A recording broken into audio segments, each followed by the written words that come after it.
الحمد لله وحده ثم الحمد لله وحده والصلاة والسلام على نبيه على محمد ليس بعده نبي الصلاة والسلام على من لا نبي بعده صلوات الله وسلامه على سيدنا محمد وعلى آله وصحبه وسلم. دوستو، یہ ہماری آپس کی مجلسیں ہیں، ہماری آپس کی باتیں ہیں، اور جیسے اعلانات ہوتے ہیں دین کی بات ہوگی، اعلان ہوتا ہے نا مسجدوں میں اور جگہ جگہ بات اعلان ہوتے ہیں، دین کی بات ہوگی. سب جانتے ہیں کہ کسی بھی چیز کی صرف بات سے وہ چیز حاصل نہیں ہوتی.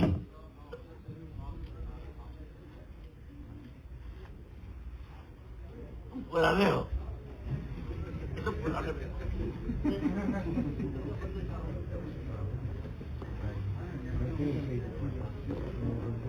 یہ جتنے بیانات، مذاکرے، مختلف مجلسیں، کبھی پرانوں کی، کبھی علماء کی، کبھی اسٹوڈنٹس کی، یہ ساری باتیں ہیں.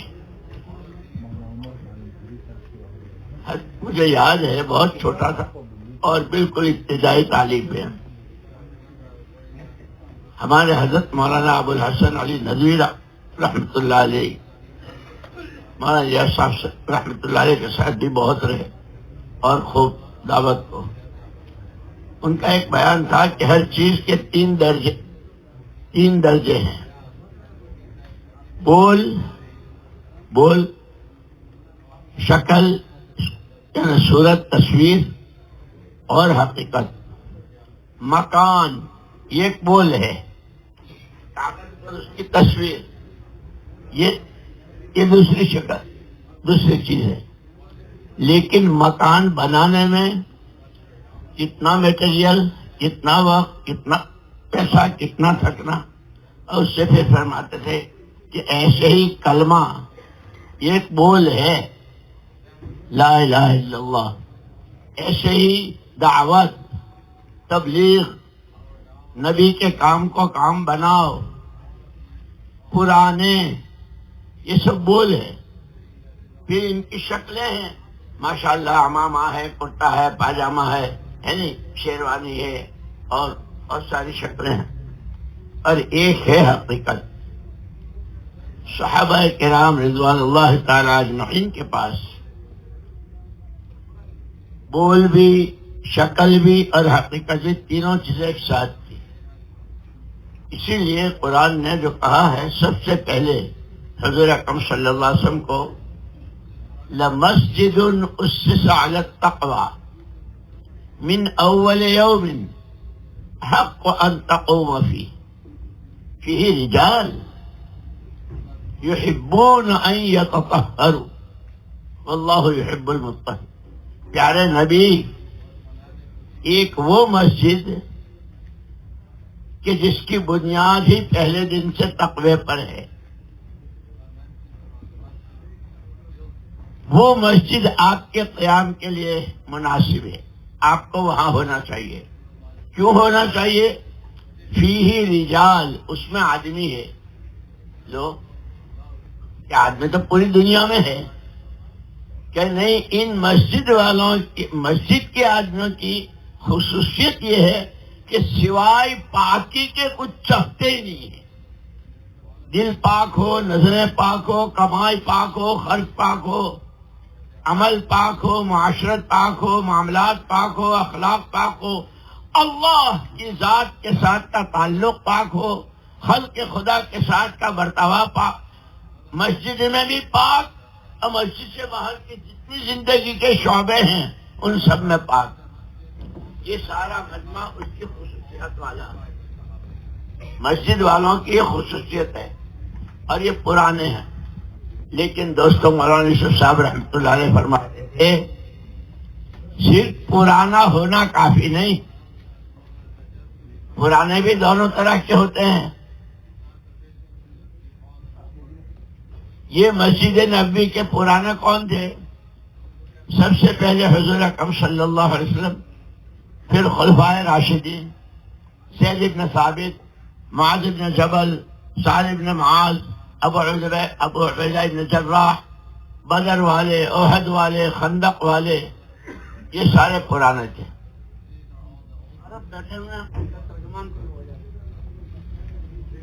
بھائی کوئی ہے ترجمان عربوں کے لیے؟ ماشاءاللہ علماء ہے سب. ہے کوئی؟ Come inside, please. ہو گئے. وہیں بیٹھ جاتے ہیں. تو یہ پرانے تھے. اور دوسری طرف فرماتے تھے کہ ابو لہب، ابو جہل، عتبہ، شیبہ اور مشرکین مکہ وہ بھی بہت پرانے تھے.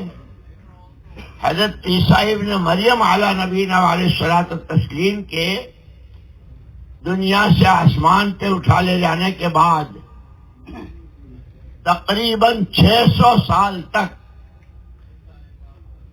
کوئی نبی، کوئی پیغمبر نہیں تھے.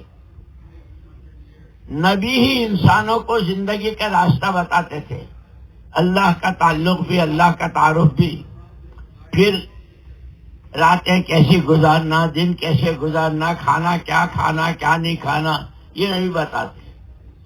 اور اس سب میں یہ دونوں قسم کا مجمع تھا.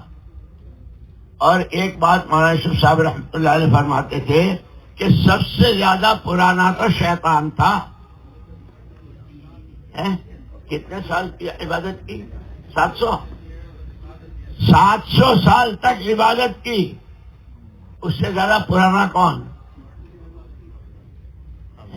لیکن صبح سے شام تک پوری دنیا میں اعوذ باللہ من الشیطان الرجیم، بچے بڑے مرد عورتیں، مکتب میں مدرسے میں جتنی لعنتیں جاتی ہے اس کے نام. اور صحابہ کرام کی جماعت میں سے کسی کا نام کسی کی زبان پر آتا ہے رضی اللہ عنہ، رضی اللہ عنہ. مجھے خوب یاد ہے ہماری جماعت جب گئی وہاں یمن اور صنعا، جو روئے زمین کا سب سے پہلا شہر جہاں سے آبادی شروع ہوئی، تو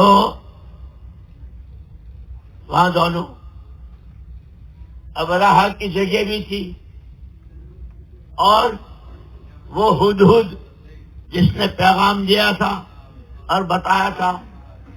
ہدہد یعنی ایک پرندہ ہے، اس سے اللہ نے کیسا کام لیا. ابراہا کتنی بڑی فوج کے ساتھ تھا، کیسا تباہ ہوا. یہ قرآن کے حدیث کے جتنے واقعات ہیں وہ ہماری آپ کی تعلیم اور تربیت کے لیے ہے کہ اس کی روشنی میں. جیسے حضرت بلال رضی اللہ تعالیٰ عنہ سے ایک مرتبہ حضور نے فرمایا، بلال تیرے پاس ایسے کیا اعمال ہیں کہ جنت میں بھی آگے آگے کی تیری چاپ سنائی دیتی ہے؟ اللہ کے رسول صلی اللہ علیہ وسلم میرے پاس کیا اعمال ہے؟ 2 باتیں بتائی. صبح کو جب بھی آنکھ کھلتی ہے میرا دل ہر ایک کی طرف سے پاک ہوتا ہے، کسی کا کینہ، کپٹ، حسد، دنیا کی محبت کوشش نہیں ہوتی، ہر ایک کی طرف سے. اور دوسری چیز جب وضو کرتا ہوں تو 2 رکعت پڑھتا ہوں. یہ جو صحابہ کے واقعات سامنے آتے ہیں وہ ہمارے عمل کے لیے ہے. بہرحال اس وقت آپ حضرات سے جو چند باتیں عرض کرنی ہے، حضور اکرم صلی اللہ علیہ وسلم نے مثالوں سے سمجھایا ہے، عملی طور پر بھی سمجھایا ہے. وضو سے گناہ کیسے جھڑتے ہیں. خود حضور باہر تشریف لائے، درخت کی ڈالی پکڑی، ہلائی، پتے جھڑے، پوچھتے نہیں ہو یہ کیوں، اتنا بڑا نبی اور ایسی حرکت کر رہا ہے، پوچھتے نہیں ہو. اللہ کے رسول بتا دیجیے کہ جب آدمی وضو کرتا ہے تو اس کے بدن سے اس کے گناہ ایسے جھڑتے ہیں جیسے عمل کر کے بتایا. یہ سب نائب ہے نبی کے، ان کو عمل کر کے بتانا ہے. پہلے گشت سے کیا ہوتا ہے گھر گھر کی ملاقاتوں سے کیا ہوتا ہے، روزانہ کی تعلیم کے اہتمام سے کیا ہوتا ہے، گھروں کی تعلیم سے کیا ہوتا ہے، اپنے معمولات کے اہتمام سے کیا، وہ سب عملی طور پر بتانا ہے. آپ نے زبان سے بھی بتایا ہے اور عمل سے بھی بتایا ہے، مثال سے بھی بتایا. اللہ اللہ ان رحل اسلام دائرہ اللہ فدوروا حیث دارت، اور کما قال علیہ الصلوۃ والسلام. جیسے ایک موقع پر آپ نے فرمایا اللہ ان فی الجسد مضغہ الی آخر الحدیث، خبردار ہو کے سنو، ہر ایک کے جسم میں گوشت کی ایک بوٹی ہے، اور وہ بنتی ہے تو سارا بدن بنتا ہے. اس بوٹی کا نام دل ہے. دل بنا تو آنکھیں بنی، کان بنے، ہاتھ بنے، پیر بنے، زبان کے عمل بنے، ظاہر بنا، باطن بنا، دنیا بنی، آخرت بنی. دل بگڑا تو یہاں سے لے کے وہاں تک کا سب بگڑا. ایسے یہ پورا دین جس کے لیے ساتھی جمع ہوتے ہیں، کوشش کرتے ہیں، محنت کرتے ہیں، مشورے کرتے ہیں اور وقت لگاتے ہیں، لیکن کتنی شاندار مثال دی ہے. لوگوں اچھی طرح سنو، پورے اسلام کو حضور اکرم صلی اللہ علیہ وسلم نے تشبیہ دی چکی سے. بھائی چکی تو جانتے ہو نا، وہ چکی جانتے ہو کیا گرائنڈر کہتے ہو؟ چکی میں کتنے پارٹ ہوتے ہیں؟ نہیں وہ ہوتے ہوں گے تمہارے گاؤں ویسانی میں، یہاں پاکستان کے ہیں 3 ساڑھے 3 پتھر ہوتے ہیں. ابے یہ پرانے ہیں، ان کی چکی میں 2 پارٹ نہیں ہوتے. بولو بھائی پرانو، چکی میں کتنے پارٹ ہوتے ہیں؟ حضور نے فرمایا سنو، اسلام کی چکی گھوم رہی ہے. اللہ فدوروا حیث دارت. پھر کان کھول کے سنو، تم سارے اجتماعی طور پر اکٹھے، نئے پرانے، چھوٹے بڑے، ذمہ دار، مسجد والے، سڑک والے، گھروں والے، محلے والے، دکاندار، ماسٹر، شیخ الحدیث صاحب، چھوٹے بڑے، سب اکٹھے مل کر اس چکی کے ساتھ چلو، اس کے تابع ہو جاؤ، اس چکی کو اپنے تابع نہ کرو. کیا ہوتا ہے چکی میں کہ عورتیں ایک برتن میں دانا لے کے بیٹھتی ہیں اور مٹھا بھر کے یوں ڈالتی ہے اور گھماتی ہے، اور وہ جانتی ہے کہ دلیا پیستی ہے کہ آٹا پیسنا ہے. آٹا باریک ہوتا ہے، دلیا ذرا موٹا ہوتا ہے، تو وہ بیچ میں جو کھونٹی ہوتی ہے نا اس کو ٹھوکتی ہے، اور اس سے وہ کہ اب دلیا بنے گی، اب آٹا بنے گا. وہ آٹا، وہ جب عورت اپنے اس میں دانے لیتی ہے اور ڈالتی ہے تو یہ نہیں کہ یہ تو ادھورا ہے، یہ تو چھوٹا ہے، یہ تو پورا ہے، سب کو ایک ساتھ پھر گھماتی ہے. جو دانے 2 پارٹوں کے بیچ میں آ جاتے ہیں وہ پستے ہیں، اور جو پستے ہیں تو آٹا بنتے ہیں. پھر آٹے کی کتنی ویرائٹیاں ہیں، کہاں کہاں بیکریاں اور کہاں کہاں مخبز، مکے کا مخبز، مدینے کا مخبز، فلاں جگہ کی بیکری، اس کی میز، اس کی بیکری، اس کے بسکٹ، اس کی نان کھٹائی، اس کی پیسٹری اور اس کے کیک، اور پتہ نہیں کہاں کہاں دنیا میں جاتے ہیں. لیکن یہ کہے سے گئے وہ جو پیسے.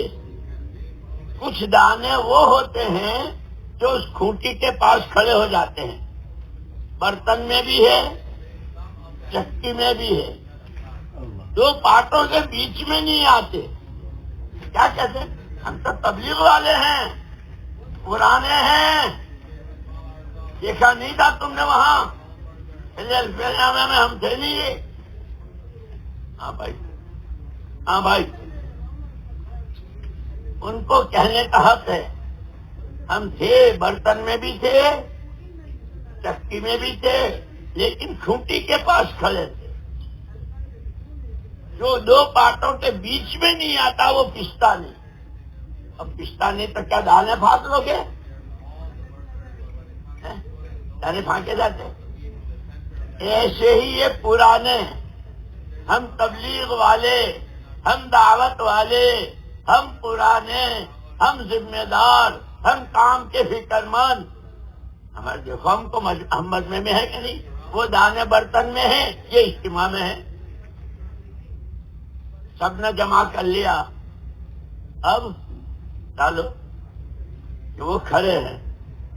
تقاضے آئے پسنے کے، جو پستے ہیں وہ بنتے ہیں، اور جو کھڑے رہتے ہیں تو پھانکا جاتا ہے. کچا ہجے گا اگر پھانک لیا تو نہیں. اسی لیے دوستو بہت فکر کی بات ہے. اور اس اعتبار کے جیسے ہم ابھی حج میں مکے مدینے میں تھے تو ہم ان سے کہتے تھے کہ جہاں سے پوری دنیا میں دین گیا، جہاں قرآن آیا، جہاں وحی آئی، اور یہاں سب کچھ ہوا، اللہ نے تم کو اس جگہ رکھا ہے. آپ جس کنٹری میں اور آپ جس ملک میں ہیں، آپ یہاں کی پالیسی جانتے ہو. یہاں کی پالیسی آپ کو ہم سے زیادہ معلوم. جیسے وہاں سے جو منٹوں سیکنڈوں میں لے کے جاتا ہے دنیا سوچ نہیں سکتی، ایسے یہاں کی تھوڑی سی محنت دنیا میں کہاں آپ کے ہاتھوں کیا پہنچائے گی. لیکن تب ہمارے حضرت جی رحمت اللہ علیہ فرماتے تھے، ایک مرتبہ بنگلہ دیش کا اجتماع تھا. یہ تو اثر کے قریب لگا لیں تو لگاؤ اس لیے کہ پرانوں کا بیان ہونا تھا نا، اس لیے 4 بجے لگا.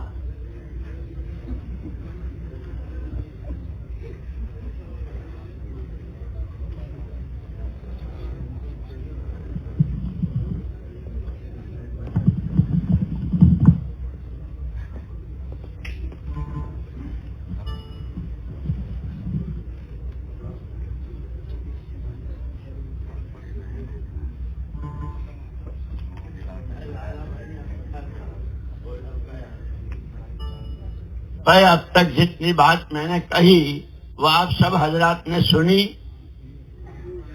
ہوں یا ہاں تو کرو. سنی نا؟ تو یہ سارا اس ملک میں آپ کا رہنا، سب سے پہلی چیز نیت ہے. تمام اعمال کی جان نیت ہے. جب آپ اپنے وطن سے چلے تھے تو کس نیت سے چلے تھے؟ یہاں آئے تو کس نیت سے رہے؟ اب مجھے خوب یاد ہے، میں جب نظام الدین میں تھا اور ایک قطر، دبئی، مسقط اور کیا نام ہے سعودیہ کے، میں اپنے ہندوستان پاکستان کے کام کرنے والے ساتھی آتے تھے، NRI کہلاتے ہیں، NRI کہلاتا ہے. میں ان سے کہتا تھا کہ بھائی تم آئے ہو، وہاں کرتے ہو، واپسی کا ٹکٹ بھی لائے ہو، جاؤ گے، صرف اپنی نیت بدل لو. کیا کہ ہمارے پاس جو ایمان، اسلام، قرآن، مسجد، مدرسہ ہے وہ انہی کے باپ دادوں کی دین ہے جن کے ہاں سے آپ پیسہ کماتے ہو.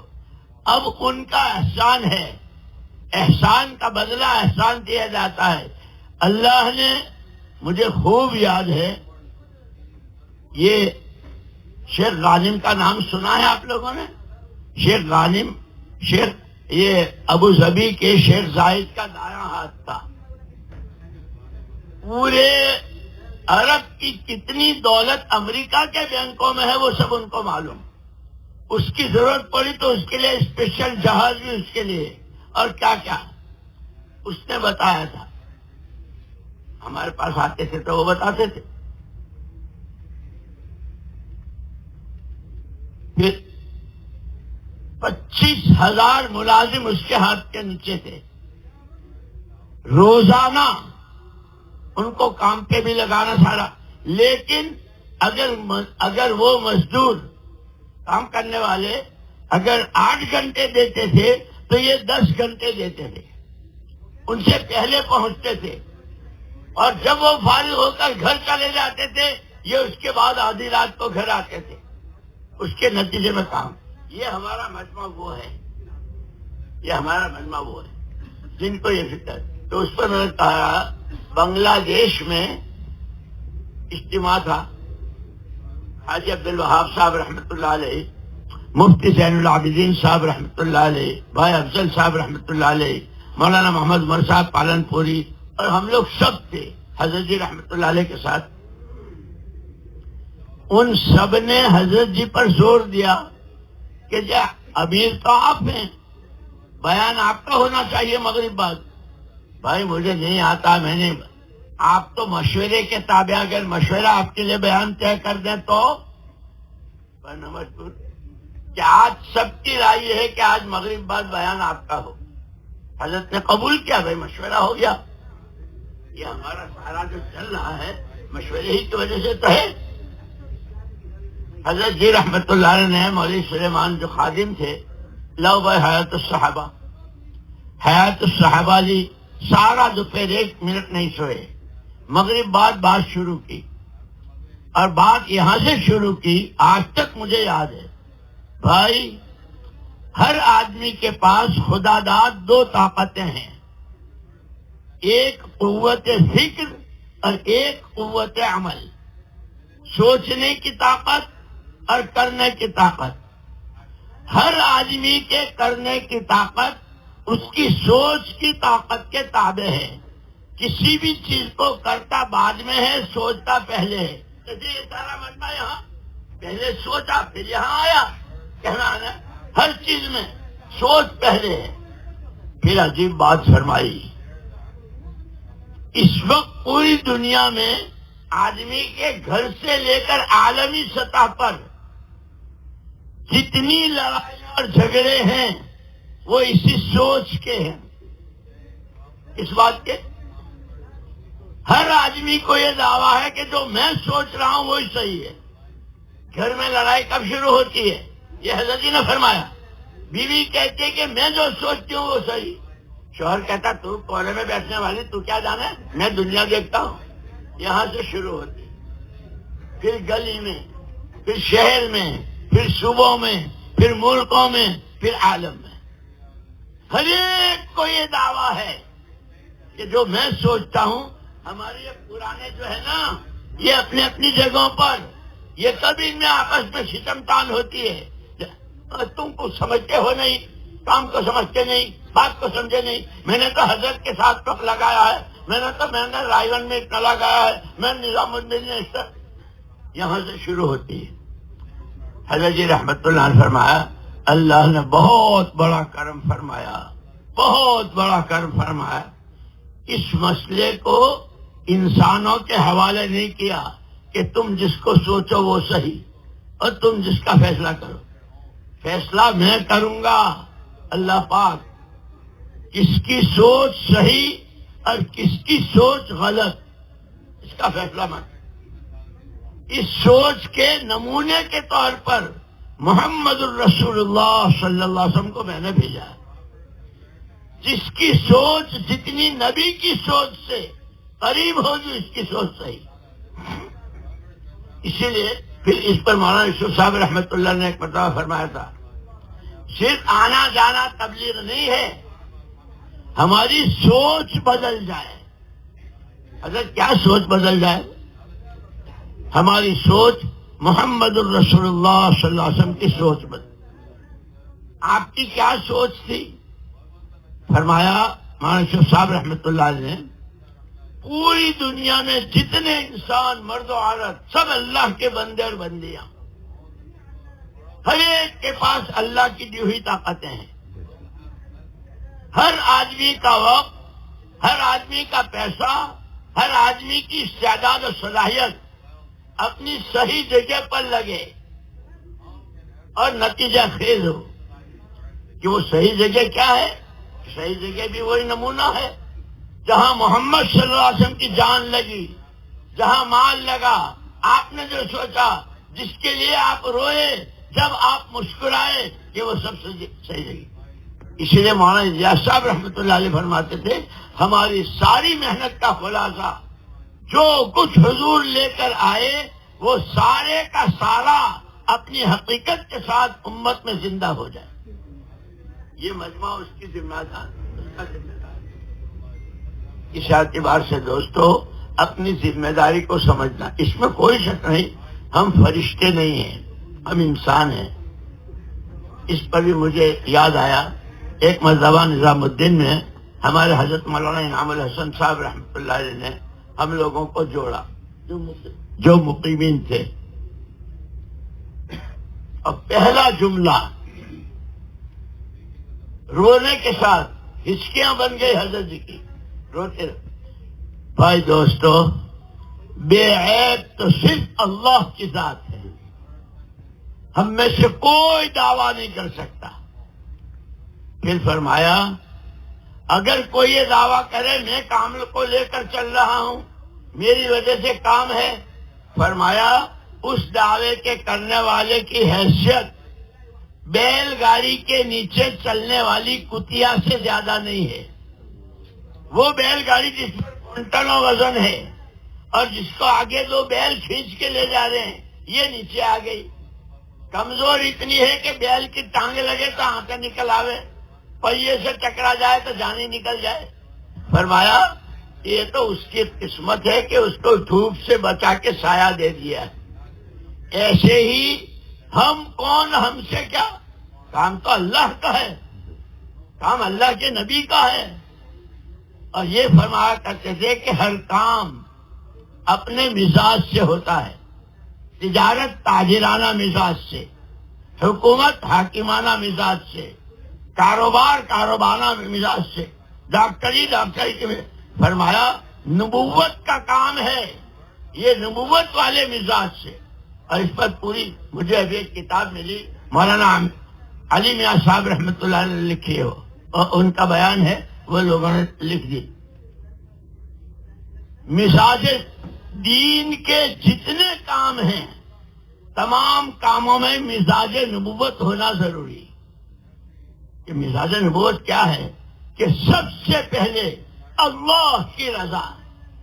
کیوں پڑھتے ہو، کیوں پڑھاتے ہو، کیوں پھرتے ہو، کیوں قربانی دیتے ہو، کیوں یہ عمل کرتے ہو، اللہ راضی ہو. سب سے پہلے مزاج نبوت. دوسری، اس سب سے چاہتے کیا ہو، آخرت بن جائے، آخرت بن جائے، آخرت بن جائے. دو، تیسرا مزاج بتایا پوری امت کے ساتھ ہمدردی. یہ مزاج نبوت ہے. یعنی تم کہ اگر تمہاری ادنا تکلیف تمہارے نبی کو بے چین و بے قرار کر دیتی. اس کی تفصیلات تو بہت ہیں، میں مختصر. اس لیے دوستو ہمارے اس مجمع کو، ہم سب انسان ہیں، فرشتے نہیں ہیں. مسئلے بھی سب کے ساتھ ہے، کسی کے ساتھ گھر کا، کسی کے ساتھ کاروبار کا، کسی کے ساتھ جاب کا، کسی کے ساتھ بیوی کا، بچوں کا، رشتے داروں کا. یہاں رہتے ہوئے وہاں سے کتنے فون آتے ہیں، اور وہاں رہتے ہوئے وہ کتنے فون کر، بہت سارا ہوتا ہے. لیکن جب آدمی اپنی سوچ کہ جس کے تابع عمل کی طاقت ہے اگر وہ صحیح ہو جاتی ہے، اسی لیے امام بخاری رحمۃ اللہ علیہ نے بھی جو 2 جلدوں میں اتنی موٹی، جس کا قرآن کے بعد درجہ ہے، سب سے پہلی حدیث انما الاعمال بالنیات، سارے عملوں کی جان دار و مدار وہ نیت پر ہے. اس لیے میں آپ سے بہت خیر خواہانہ عرض کرتا ہوں کہ آج اس مجلس میں ان پرانوں میں سے ایک ایک کو اپنی نیت، میں یہاں ہوں، حضور کا نمائندہ ہوں، جاب جو ہے وہ کروں گا، اس کا بھی حق ادا کروں گا، فیملی ساتھ ہے ان کا بھی حق ادا کروں گا. اصل میں یہاں رات بھی میں نے بیان میں سنایا تھا، وہ علی گڑھ والے ساتھی کا سنایا تھا نا، پتہ نہیں آپ لوگوں نے سنا نہیں سنا.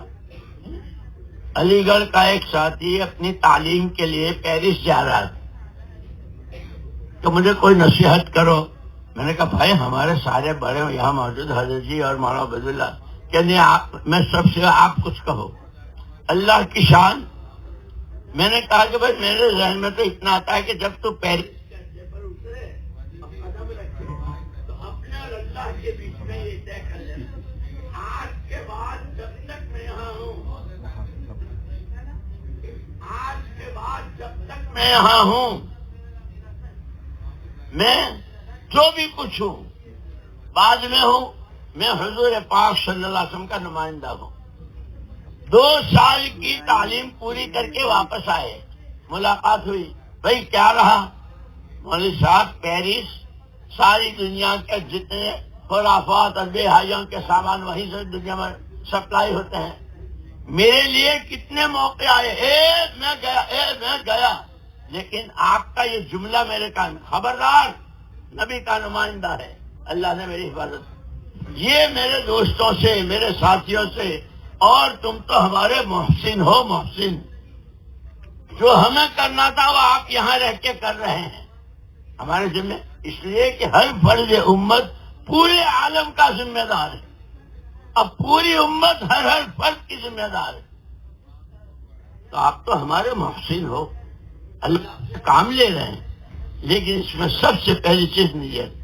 آج یہ ہمارا پرانا کام آپ نے اور اللہ کے درمیان، میں یہاں جو ہوں حضور والے کام کے لیے ہوں، دین کی محنت کے لیے ہوں، سے ہر ایک کے تقاضے ہوتے ہیں، کام کے تقاضے ہوتے ہیں نا، کب کھولنا، کب بند کرنا، کیا سامان لانا، کیا بیچنا، ایسے نوکری کے تقاضے ہوتے ہیں، ایمان کے تقاضے، پورا دین اور دین کی محنت، یہ ایمان کے تقاضے ہیں۔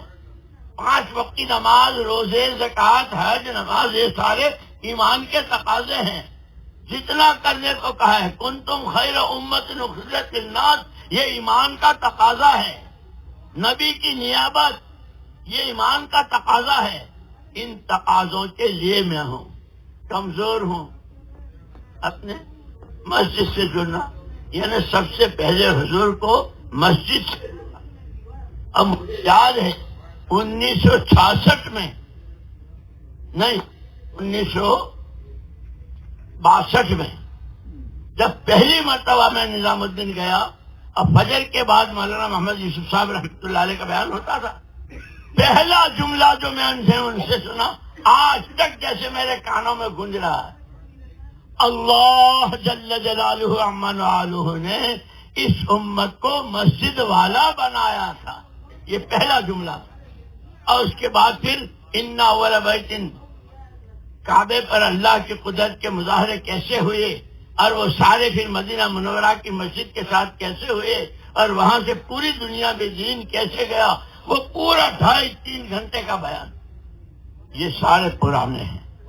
اللہ پاک آپ کی صلاحیتوں کو، آپ کے وقت کو، آپ کے جان و مال کو خوب قبول فرماوے، اور اس کی آپ نیت کریں گے تو اللہ نے تو خود بھی کہہ دیا، من تقرب الی شبرن، جو میری طرف ایک بالش آتا ہے تو میری رحمت تو لپک کے لے لیتی ہے۔ اور ہمارے مولانا عبد اللہ صاحب رحمۃ اللہ علیہ عجیب بات فرماتے، صحابہ جو 600 سال تک شرک اور جہالت کے سمندروں میں ڈبکیاں کھائے ہوئے، جن کے رگ و ریشے میں شرک اور جہالت، کیا بنے؟ کیا قیامت تک آنے والے انسانوں کے لیے آئیڈیل اور نمونہ ان کی زندگی ہے، کاہے سے حضور پاک نے جس وقت جو، اور اس میں 3 باتیں بنیادی طور پر بتلا دی، تم کہتے ہو میری جان، میرا مال، میری سوجھ بوجھ، میری عقل، میری دانش، یہ تمہاری اپنی ہے ہی نہیں، یہ تینوں طاقتیں تمہارے پاس اللہ کی نعمت ہے اور اللہ کی امانت ہے۔ نعمت کی قدر پر اللہ نعمت بڑھاتے ہیں، امانت کو امانت داری سے ادا کرنے پر ایمان بنتا ہے، اور پھر سارا سمجھا۔ تو یہی صحابہ کہاں سے نکلے، سارا اس کی ابتدا کہاں سے ہوئی، یتلو علیہم آیاتہ ویزکیہم ویعلمہم کتاب والحکمہ، ایمان کی دعوت، دلوں کی پاکی ہر طرح کی گندگیوں سے، اور دین کا سیکھنا سکھانا، یہ 3 بنیادیں تھیں۔ یہاں سے شروع ہوا تو پھر جتنی ضرورت ہوتی رہی، جیسے کھانے کا تقاضا ہوتا ہے تو روٹی ختم ہو گئی، سالن ختم، ابھی تقاضا باقی تو پھر آتا ہے نا، پھر سالن لیتے ہیں، روٹی لیتے ہیں، تو ایسے ہی پھر دین کی طلب پیدا ہوئی، اور آسمان سے آنے لگے. وہ عمر جس کے لیے دنیا یوں کہتی تھی عمر کے باپ خطاب کا گدھا مسلمان ہو سکتا ہے، عمر نہیں ہو سکتا. لیکن نبوت کی محنت کی طاقت اللہ نے ہم کو گھر بیٹھے مفتہ سفتی دے دی. مولانا الیاس صاحب رحمۃ اللہ علیہ بہت آہوں کے ساتھ فرماتے تھے، ہائے ہائے کیا مکہ تھا، کیا مدینہ تھا، کیا مہاجرین و انصار تھے، مرد بھی اور عورتیں بھی اور بچے بھی. وہ وہاں سے منتقل ہوتے ہوتے ہوتے اب میرے اور آپ کے ہاتھ میں آ گئی. ہم اس کا کیا کرتے ہیں؟ اس لیے کہ قیمت تو اس کی وہی ہے. 100 کا نوٹ ریزرو بینک میں ہے تو بھی اس کی قیمت 100 روپے، اور اسٹیشن کا قولی ہو اس کے پاس 100 کا نوٹ ہو تو قیمت وہی ہے.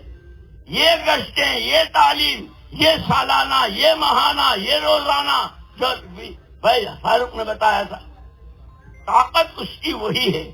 اور عمل کی طرف فرشتوں نے ایک مرتبہ اللہ پاک سے کہا، اللہ پاک آپ نے پہاڑ پیدا فرمائے ہیں جس نے زمین کو تھام رکھا ہے، اس سے زیادہ کوئی طاقتور مخلوق؟ لوہا ہے پہاڑوں کو بھی چور چور کر دے، وہ بھی میری مخلوق. اللہ پاک لوہے سے زیادہ طاقتور آگ ہے، وہ بھی میری مخلوق ہے، وہ اس کو پگھلا دے. اللہ پاک آگ سے زیادہ کہ پانی ہے، چاہے سیدھی آگ ہو بجھا دے. اللہ پاک لوہا، آگ، پانی، ہوا، سب اس سے زیادہ کوئی طاقتور؟ آدم کے بیٹے اللہ کے بندے کے سیدھے ہاتھ کا صدقہ اللہ کے غضب کو ٹھنڈا کر دیتا ہے. دنیا کی ساری طاقت اللہ کے غضب کو ٹھنڈا ہے. اللہ نے عمل کی قیمت بتائی. اور یہ تو سارے ماشاءاللہ فضائل اعمال، فضائل صدقات، فضائل اعمال سب کو زبانی یاد، کتنی روایت. اس لیے میرے دوستوں مسئلہ جو ہے، لیکن اس کام کی بنیادیں 3 ہیں: اخلاص، استقامت اور قربانی. صرف اللہ کے لیے کرنا.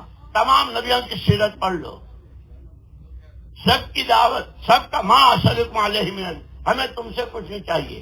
حضور کے پاس بھی آئے تھے، لڑکیاں چاہیے، دولت چاہیے، سونا چاہیے. اب سورج چاند بھی لا کر کے رکھ دے تو نہیں چاہیے. یعنی ہمارا منہ ہے یہ نبی والا کام. مجھے یاد آیا ہمارے ایک استاد نے فجر کی نماز پڑھائی، میں جب ندوے میں تھا، اور اس نماز میں اس دن ایسا مزہ آیا جیسے میں نے بچپن میں حضرت مدنی نور اللہ مرقدہ کی نماز سنی تھی. میں جب سبق میں گیا میں نے کہا حضرت آج تو بڑا مزہ آیا. اور حضرت مدنی رحمت اللہ علیہ کی نماز کا فرمایا، مولوی صاحب دنیا میں کبھی کسی سے متاثر نہیں ہوتا، کسی لائن کی کوئی شخصیت، کوئی چیز ہو، کوئی سامان ہو. ہاں اگر کہیں پھنس جاتا ہوں نماز پڑھانے میں تو مصلی کی طرف بڑھتے ہوئے یہ خیال آتا ہے، یہ تیرا منہ، یہ تو نبی کے کھڑے ہونے کی جگہ ہے. آج تک ان کا یہ بول میرے دل پر ایسا لکھا ہوا ہے، میں بھول نہیں سکتا. میرے دوستو، ہم اور حضور کا کام، ہم اور اللہ کا کام. لیکن اللہ بہت قدردان ہے، بہت قدردان ہے، بہت قدردان ہے. بندہ ایک دفعہ سبحان اللہ کہتا ہے، وہ دینے میں احد پہاڑ کے برابر دیتے. اس لیے دوستو یہ ہمارے پرانے سب سے پہلے اپنی نیت، اس ساری محنت اللہ کو راضی کرنا ہے. استقامت کس کو کہتے ہیں؟ سیدھا ہونا چاہنا. یہ عربی کا ہے. بھائی غلطی ہو تو بتا دینا یار. یہ بڑے مولوی صاحب ہیں. جب کسی مکان کی تعمیر ہوتی ہے تو دیواریں چنتے ہیں نا. دیواریں پشت کے چننے میں کیا ہوتا ہے؟ اینٹ پر اینٹ، اینٹ پر اینٹ، اینٹ پر اینٹ. جتنی بڑی بنانی ہے اتنی یہ اینٹیں اینٹ پر اینٹ کی ہوتی ہے تو دیوار بن جاتی ہے، پھر اس پر چھت پڑتی ہے، پھر تعمیر ہوتی ہے. یوں کہ قربانی پر قربانی، عمل پر عمل، اس کو پابندی کے ساتھ کرنا. 3 اینٹیں رکھ کے چلے گئے تو اب آ کے کتے موتیں گے اور بلی بچے دے گی. اگر کسی کا کوئی بہت بڑا پلاٹ ہے بنگلہ بنانے کا اس کا پروگرام ہے لیکن 4 فٹ کی 3 فٹ کی دیوار کھڑی کر دی اور پھر چھوڑ دیا, کیا ہوگا؟ کتے موتیں گے, بلیاں بچے لے گی. اس میں دیوار تو ہے لیکن ادھوری ہے. ہم پرانے تو ہو گئے, ہمیں لوگوں نے پرانوں کے نام سے پہچان لیا, لیکن اگر اینٹ پر اینٹ استقامت کے ساتھ مرتے دم تک وَاعْبُدْ رَبَّكَ حَتَّىٰ يَأْتِيَكَ الْيَقِينُ, مرتے کرنا, کرتے مرنا, یہ پرانوں کے لیے پہلے دن کا سبق. اس استقامت کے ساتھ اب میں اگر پوچھوں گا نہیں, گھبرانا مت. یہ جو بیچ میں کورونا آیا تھا اور وہ بھی ختم ہو گیا, اس کے بعد یہ ہمارے پرانے وہ جو روزانہ ماہانہ اور سالانہ کی بتلائی, سن 22 میں, سن 23 یہ 23 چل رہی ہے, سن 22 میں 21 میں سالانہ چلہ کس کا لگا؟ 4 مہینے پرانوں کے کتنوں کے لگے؟ تقاضے اپنی مسجد کے گشتوں میں آنے والوں کی تعداد کو سمجھ کر ان کا استعمال کرنے میں کوئی کسی کی طرف انگلی نہ اٹھاوے, اپنے گریبان میں منہ ڈال کر کہ بھائی ہم سے کوتاہی ہوئی. اور یہ اللہ کا بہت بڑا کرم. اللہ جزا اللہ عنا نبینا محمد صلی اللہ علیہ وسلم. مجھے یاد ہے ایک مرتبہ ہم مدینہ منورہ میں تھے, ایک عرب ساتھی نے کہا کہ مولوی صاحب آج آپ کو ایسی جگہ لے جاؤں کہ ایک صحابی حضور کی زیارت کے لیے گھر سے آئے, مسجد نبوی میں, حضور کے حجرے میں, گھر میں بھی نہیں ہے, مسجد میں بھی نہیں ہے, برابر میں قبرستان وہاں بھی نہیں ہے. اس زمانے میں مدینے کا حدود اربع بہت چھوٹا تھا, اندھیرا تھا, رات سارا مدینہ چھان مارا, کہیں نہیں. یا اللہ, کسی نے کوئی آپ کے ساتھ بہت پریشان, لیکن یوں کہتے ہیں جو طلب کے ساتھ, جو رغبت کے ساتھ اپنی ضرورت سمجھ کر چلتا ہے, اللہ اسے راستے میں نہیں چھوڑتے. ڈھونڈتے ایک غار کے پاس پہنچے, غار بھی اندھیری, رات بھی اندھیری. دیکھا تو حضور اکرم صلی اللہ علیہ وسلم سجدے میں ہیں. جان میں جان آگے اللہ کے نبی موجود ہیں. انتظار کرتے رہے, بہت دیر انتظار, 3 مرتبہ گئے پھر آئے. 4تھی مرتبہ میں حضور اکرم صلی اللہ علیہ وسلم غار سے فارغ ہو کر آ رہے تھے. یا رسول اللہ, پوچھا کیا ہوا اللہ کے رسول؟ فرمایا میں نے اس وقت تک سجدے سے سر نہیں اٹھایا جب تک اللہ نے وعدہ نہیں کر لیا. ما کان اللہ لیعذبہم وانت فیہم. پیارے نبی, آپ کے ہوتے ہوئے امت پر عمومی عذاب, وہ قوم عاد, وہ قوم سمود, وہ قوم نوح, آپ کی امت پر آپ کے ہوتے ہوئے وہ عذاب نہیں آئے گا. آپ کی عمر مبارک تو بہت مختصر, کل 63 سال کی, اور اس میں بھی 40 سال کی عمر میں آپ کو نبوت ملی. پھر نہیں, وما کان اللہ معذبہم وہم یستغفرون. اگر آپ کی امت کے لوگ اپنی کمی کوتاہی پر استغفار کرتے رہیں گے تو ابھی ہمارا عذاب نہیں آئے گا. نعم البدل بھی لے گئے. یہ سارے اعمال دعوت یہ نبی کا کی میراث ہے. نبی والی طاقت اس کے ہر عمل میں ہے. آپ کی والی روحانیت, آپ کی والی نورانیت, آپ کی والی طاقت, آپ کی والی دعاؤں کی قبولیت سب ان عملوں میں ہے, اور وہ ہمیں گھر بیٹھے ملے. اس کے بعد بھی صدیق اکبر کیسے اونچے, اتنی شاندار زندگی کے ساتھ نصیحت پوچھی تو کیا کہا؟ نماز کے اخیر میں اللہم انی ظلمت نفسی پڑھ لو. یہ سارا ہم کو بتایا گیا ہے. سب سے پہلے میں کتنے سال، کتنی صحبتیں، کیسے کیسے موقع ملے، لیکن بھائی جو ہوتا ہے اللہ مجھے بھی معاف فرمائے، آپ کو بھی معاف فرمائے. یہ جتنے ہمارے ساتھی اپنی نیت صحیح کر لیں، اس کام کو اپنا کام بنانا ہے. جب بھی تقاضے آئیں گے، گھر کے بھی، بچوں کے بھی، جاب کے بھی، سارے، لیکن یہ طے کرنا کہ دعوت کا تقاضا ہر تقاضے پر مقدم، اور اس کو بہت حکمت کے ساتھ اور سنجیدگی کے ساتھ سوچ سمجھ کر پورا کرنا ہے. اللہ کو راضی کرنا ہے. دعوت کا تقاضا میں اسی کے لیے پیدا ہوا ہوں، اور اس کا ہر تقاضا مقدم ہے. جان میری، مال میرا، صلاحیت میری اسی کے لیے ہے. جب یہ کریں گے پھر دعا میں اے اللہ بہت کمزور ہے، پروردگار عالم، پروردگار عالم تیرا ہی ہے سہارا، جہاں میں کوئی نہیں ہمارا. ایک اللہ کے کرم کا واسطہ. اب مجھے یاد ہے رحمت اللہ علیہ، مولانا عمر حسن صاحب رحمت اللہ علیہ، جب قرآن کے ختم پر رمضان میں دعا کرانے آتے تھے تو دعا میں کہتے تھے اے اللہ مقامات، درجات اور اونچی اونچی شان، اللہ وہ تو تیرے مقرب بندوں کے لیے. ایک بیچارہ، ایک تیرا بندہ، ایک تیرے کرم کا سہارا، ہمیں نہ دیکھ، اپنے کرم کو دیکھ.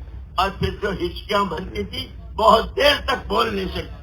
میرے دوستو، اپنی کمی کوتاہی پر استغفار اور توبہ کرنا ہے.